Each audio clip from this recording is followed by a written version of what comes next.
friends, welcome back to my channel. My name is Stephanie Chase and today we are reviewing AEW Dynamite from March 29th. But before we get into the action and my reactions to it, let me remind you to subscribe to this channel or you are... Yes, please hit that subscribe button and also give this video a thumbs up and a share if you're enjoying it, and turn on those notifications so you'll always know when I post a new video. My extra video this week is a deep dive into the 1997 WWE Sammy Awards, one of my favorite events of all time, and let me tell you now, this is probably the best video I've ever made. It's super fun, it's full of clips, and I think you'll all really enjoy it. So check that out when it drops on the channel this week. And if you want to hear and see more from me, go follow me on Twitter at Stephanie M. Chase and on Instagram at Stephanie M. Chase. You can also find me on the Pro Wrestling Torches YouTube channel twice a week, presenting the All Elite Wrap-Up, bringing you all the biggest news from All Elite Wrestling. And boy, has there been a lot of news this past week. And check out the links in the description box below to find out some more ways you can support me. Now, I'm recording this very early in the morning, so I have my coffee. Let's get into things. This was a super interesting Dynamite. I really enjoyed it. It was a bit like the Dynamite 2 weeks ago, where I can't say it was, you know, one of the best Dynamites ever or anything like that, but I find it very enjoyable to watch, and I'm going to find it even more enjoyable to talk about. And, you know, that's what I really like. A Dynamite that gets me thinking, that gets me talking, that gets me predicting, that gets me analyzing, all that good stuff. So let's go. Interesting to note that we had red, white, and blue ropes again. So it wasn't just a patriotic thing last week.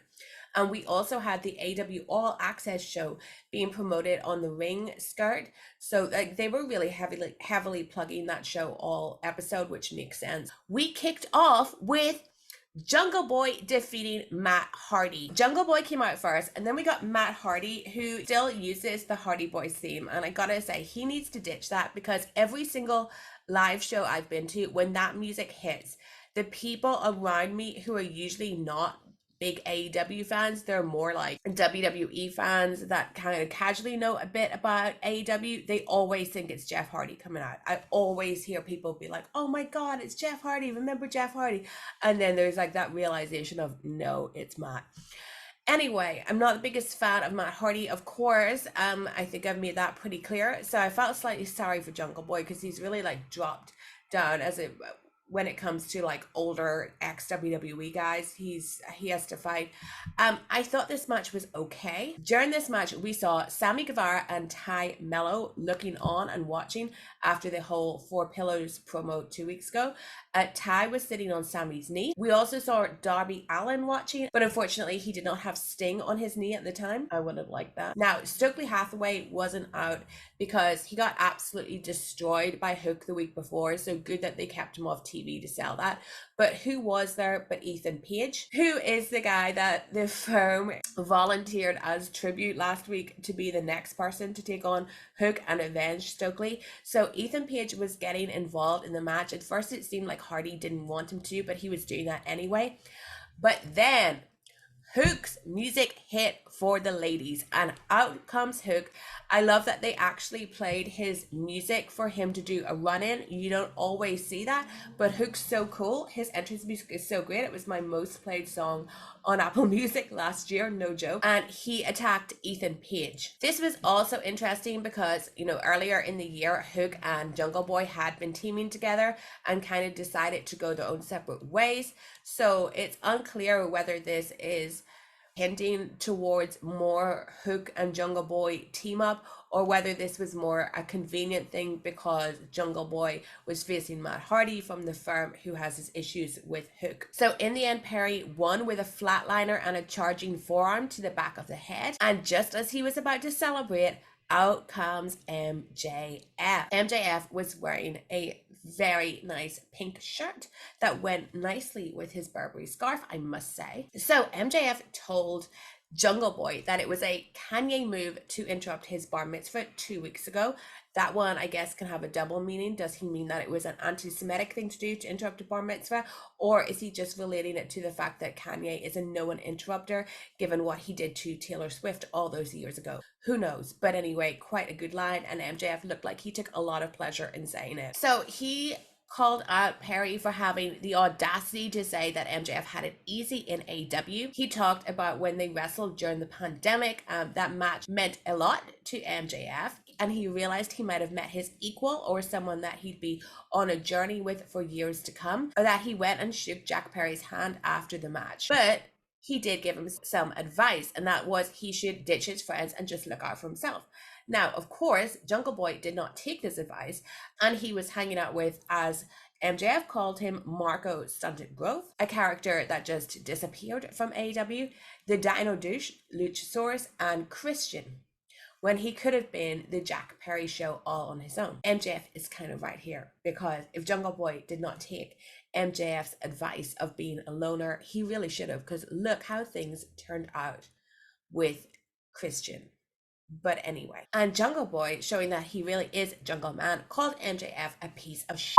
And he said that he'd become AEW World Champion his own way and not have to hate himself and be alone in the process. MJF then congratulated Jack Perry in taking 4 years to learn how to talk. He then made reference to Perry's real life girlfriend, Anna Jay. Stop the world, I want to get off. I did not like that line.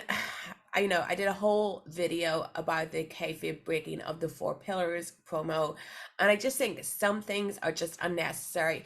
MJF, love you, but sometimes you go too far. There was no need to mention that Jungle Boy is dating Anna Jay. Anna Jay is a member of the JAS, which is not only a heel faction, but it's a heel faction that includes Sammy Guevara, who's also part of this Four Pillars thing, and she's best friends with his girlfriend, Tay Mello. If I was a viewer that had no knowledge of Jungle Boy dating Anna Jay, I did know they were dating, but let's pretend I didn't, I would be like, what the f***? Jungle Boy's dating Anna Jay, that's been portrayed as such a bad person on AEW TV, but he's meant to be like this nice sweet boy. I don't understand. Why would he be dating someone that's mixing with the JAS? They're terrible. Anyway, I just thought this was unnecessary. Some people might think I'm just nitpicking too much, but it did not need to be said. Then a brawl broke out between the two of them, but MJF managed to avoid Jungle Boy's charging forearm and slink out of the ring. This I did think went on too long. However, overall, I thought it was pretty good, bar the Anna Jay comment. Jack Perry had a pretty good performance on the mic. He's not the strongest on the mic. MJF, because he's so good on the mic, he does have a habit of cutting other wrestlers down, baby faces, by pointing out that they're not as great on the mic as him, because no one is.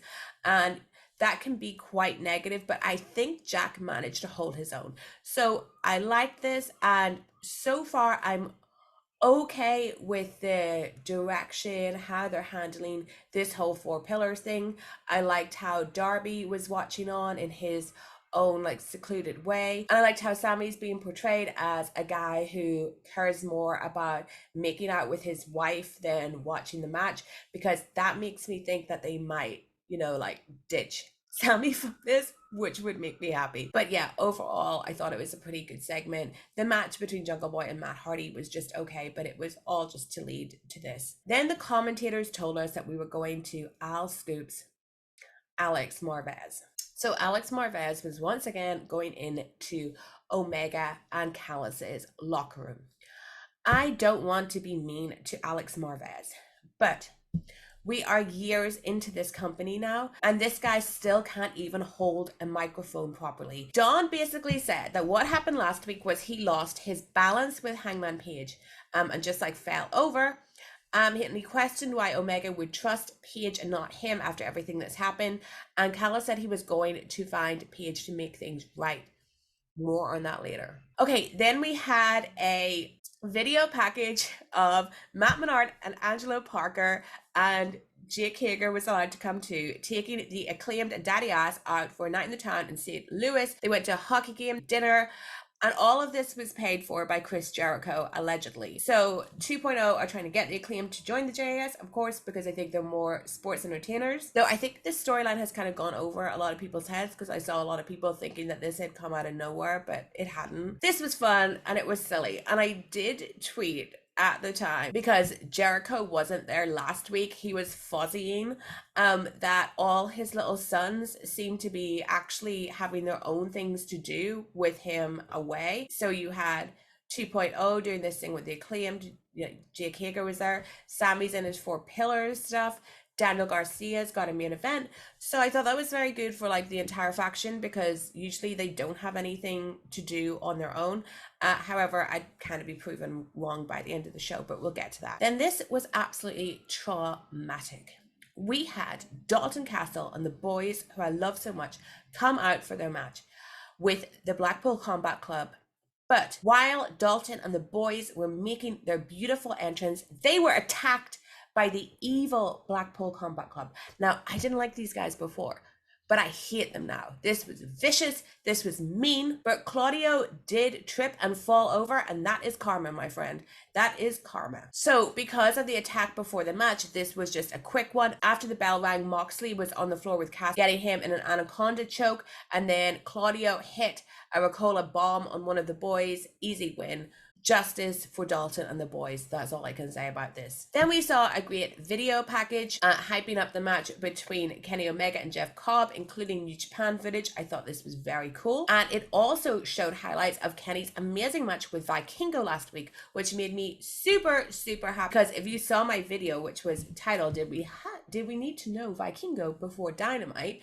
Obviously, we did not. That was my take. I'm not an idiot. But one thing I did say was they should follow up this week by showing highlights of the match to let people know that if you missed it, you're a dummy, and you should never miss anything on Dynamite, especially if it's because you don't know who one of the participants in the match is. They can pull out something amazing. Then Alex Marvez was backstage with Hangman Adam Page. He said that Nick Jackson suffered a separated shoulder over the attack last week, and Matt has a partially torn bicep.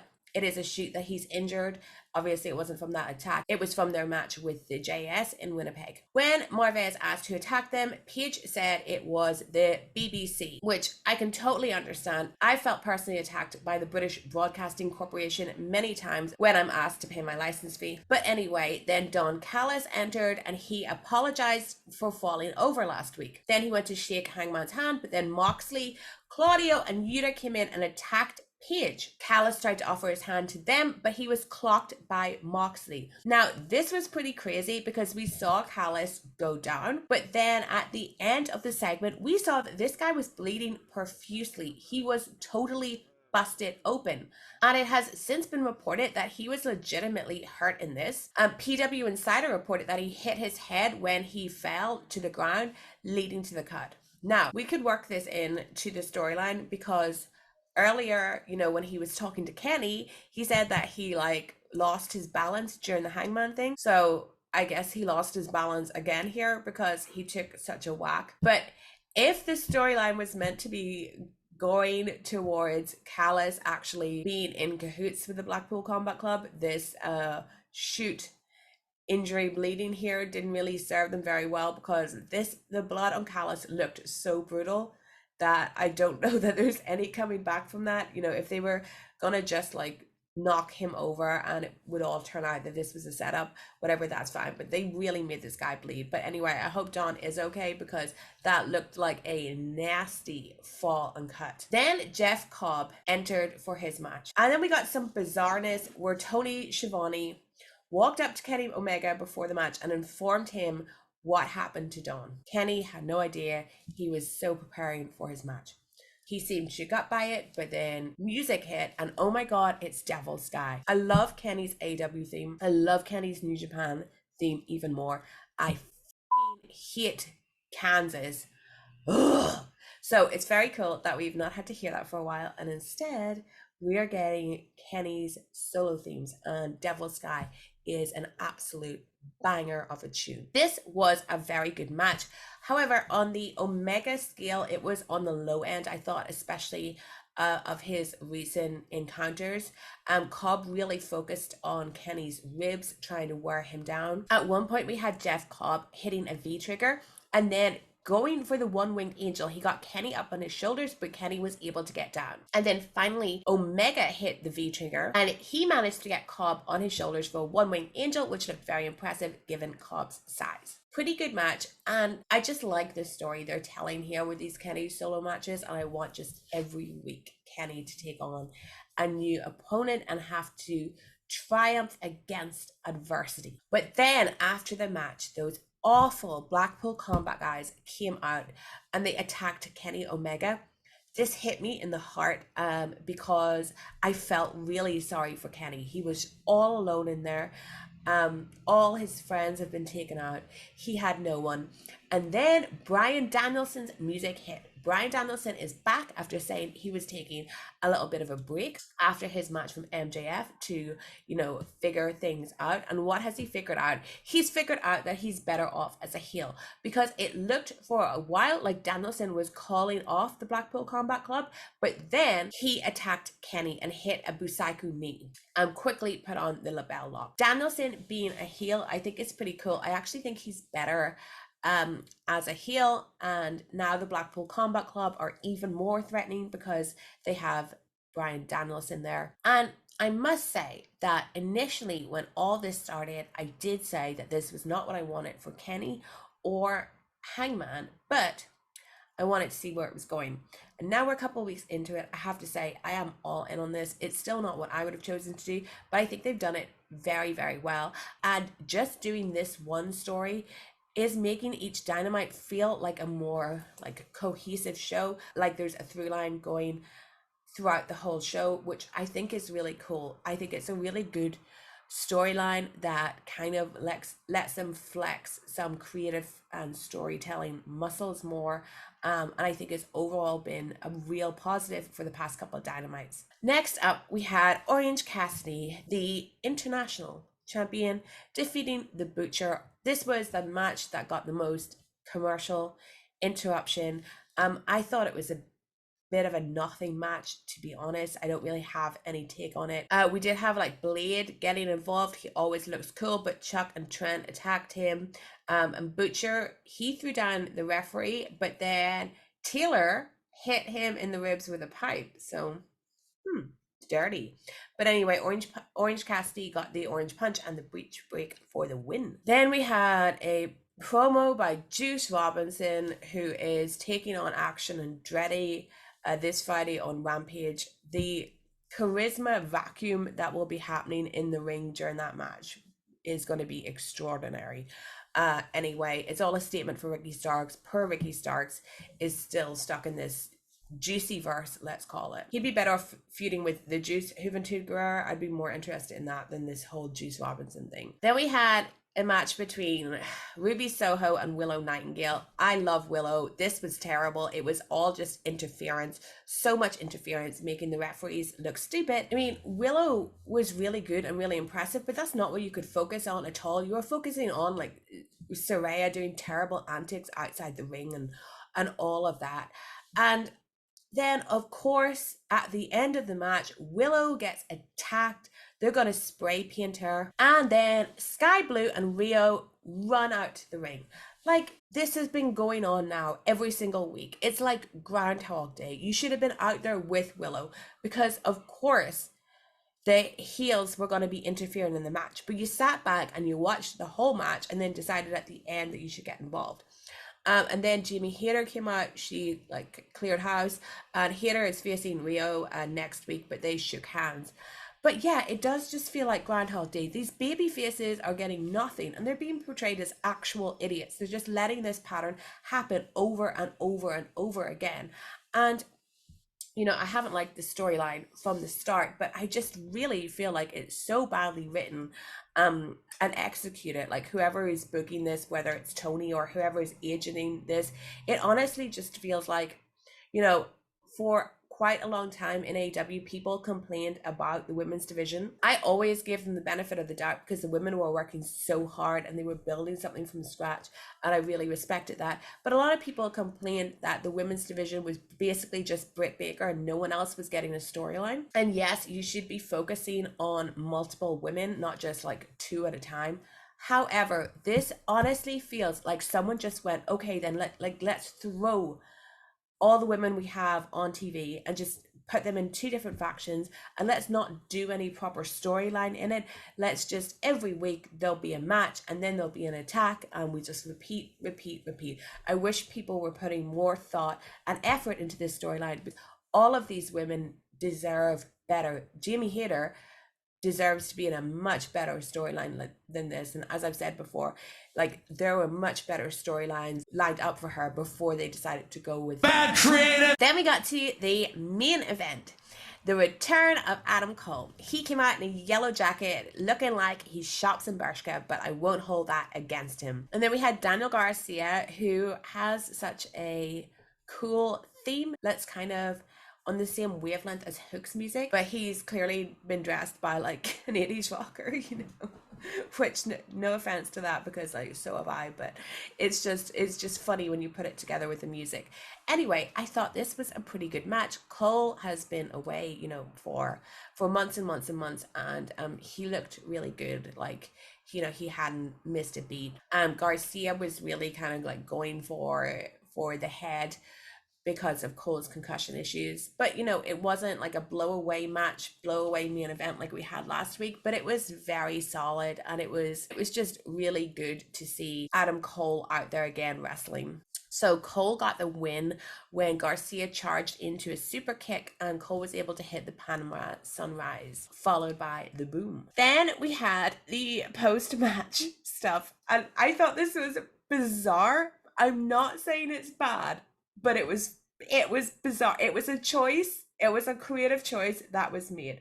So, as we know, our All Access, the reality show, was airing afterwards. So we have this triumphant win for Adam Cole, and it's not just a triumph that he's won, it's a triumph that he's wrestling at all. And the show is going to really lay out how bad the situation was between Adam Cole, and I'm expecting, as the weeks go on with the All Access stuff, for it to be really good, because I heard a lot about it and what they're going to cover as regards to Adam Cole long before it was airing. This is like back in November, and there's going to be some really good stuff in there that I think is really going to make the viewers and the fans feel for Adam Cole even more, and he's such an endearing guy anyway. So they finished with Britt Baker coming out, and they dropped like big streamers, you know, like Ring of Honor style, these black and gold streamers, and that was really cute. And the two of them kissed on the boom, so very well timed. So it was like, oh, this is such a nice wholesome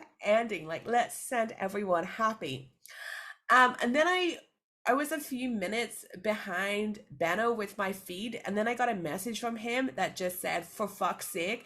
And I thought, well, I guess Chris Jericho's coming. So while this is happening, Jericho parked his Fozzy jet, and I have to say, like, I was looking at their tour dates, the Fozzy dates that I showed last week. What is this guy's carbon footprint? Like, what is his carbon footprint that he broke from the tour to come and do this spot? Like, I guess he's commentating on Rampage too, but seriously, these two, Adam Cole and Britt, are having their lovely moment. Then they play Judas. They play it quite quietly, though, I have to say. And out comes Chris. He's like power walking to the ring, because, you know, while he was away for that, what was it, 1 or 2 weeks that he wasn't on television, you know, his kids have been all doing their own thing, and Daniel Garcia was out there acting like the big man challenging Adam Cole, and it didn't work out for him. So Chris went and he picked up Daniel Garcia, who was covered in the streamers. It looked so silly, and he was like in proper dad mode with his arm around Garcia, like trying to get all the crap off him. It was comical.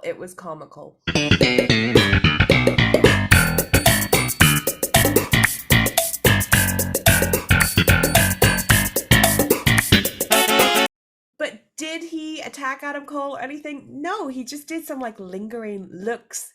They wanted to give us the happy ending of just Cole celebrating his match with his girlfriend, but then they also wanted to do a tease. I'm not sure if it really came off as intended or as good as it could have. Like Jericho was like looking back twice. It felt like they had too much time, and then finally they just played Adam Cole's music and off we were. So I did say whenever Danny challenged Adam Cole that my prediction for who Cole's first opponent would be was Chris Jericho. And then I said that when Danny challenged him, I'm not even taking an L on this. I'm not even taking an L because Jericho was not his first opponent, but this looks like the feud that we're getting. It looks like the Double or Nothing match that we're getting. And I said I did want this whole thing to be for Danny and just him to go into like an Adam Cole feud, but I didn't think it would be. I did think that Jericho would come in and be the guy that Cole's going to face. The reaction I've seen to this has been kind of negative, but I would say that, Adam Cole, ex-WWE guy, he spent all that time in NXT. He never, feuded with Jericho during his time in WWE. I think they can do something interesting together. At least I hope they can. I actually think it's better than the JS feuding with the House of Black, because I was worried about how silly that feud was going to get when you mix kind of the comedy stylings of the JAS with the mystical magicalness of the House of Black. So Chris Jericho, Adam Cole, we'll see how it goes. I just really hope they don't like negatively drag Britt Baker into this. But hopefully she was just in the ring during that for a one-off. So that was AEW Dynamite. Hey, what if we got next week? We have Jamie Hayter defending the women's title against Rio. I think that's going to be a really good match. Ricky Starks versus Juice Robinson. Might call in sick for that. It's MJF Day. Blackpool Combat Club, will hear from them.